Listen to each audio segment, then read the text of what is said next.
Hi అండి. మేము ముత్యాలమ్మకి బోనం ఎలా తీసుకెళ్తామో చూపిస్తాను. ముత్యాలమ్మకి బోనం చేయడానికి ముందుగా ఊరందరి తరఫున సర్పంచి బోనంకి కావాల్సినవన్నీ ఇస్తారు. ఆ తర్వాత ఇంకా ఎవరైనా ఇండ్లల్లో వీలు పడని వాళ్ళు ఉంటే వాళ్ళకు కూడా బోనం చేయమనేసి అమ్మవారికి ఇస్తారండి.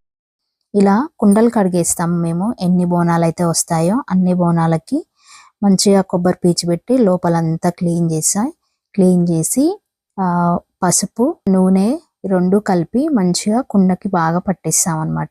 బోనం చేయడానికి వాళ్ళు ఇచ్చేవి బియ్యం ఇస్తారు, పసుపు, కుంకుమ, నూనె, అగరబత్తులు, కొబ్బరికాయలు ఇలాంటివన్నీ ఇస్తుంటారు. వాళ్ళు ఇచ్చిన దాంతోనే చేస్తాము. ఇలా బొట్లు కూడా పెట్టేస్తాము. ఏంటి అంతంత పెద్దగా అక్కడ పెడుతున్నారనేసి అనుకోకండి. 1, 2 అయితే మనకు నచ్చినట్టుగా అలంకరించుకోవచ్చు. కానీ ఇక్కడ మాకు చాలా వస్తాయి కాబట్టి అందుకే ఇలా చేస్తాము. అక్కడ మా పాప కూడా చేస్తుంది. టైం అయిపోతుంది. ప్లస్ అక్కడ బోనాలు ఎక్కువగా ఉండడం వల్ల ఆ రోజు మా పెద్ద పాప వీడియో తీస్తుంది, మా చిన్న పాప నాకు హెల్ప్ చేస్తుంది. ఈ విధంగా అన్ని కుండలకి మూతలకి బొట్లు పెట్టి వాటిలలో బోనం ఉండి వాటిని పుదించుకొని ఒక గంపలో పెట్టుకొని తీసుకెళ్తాము దేవుడి దగ్గరికి.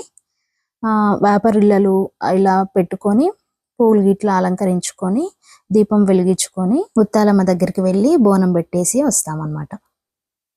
ఈ మా వీడియో నచ్చితే లైక్ చేయండి. ఫస్ట్ టైం చూస్తే సబ్స్క్రైబ్ చేయండి. Thank you for watching.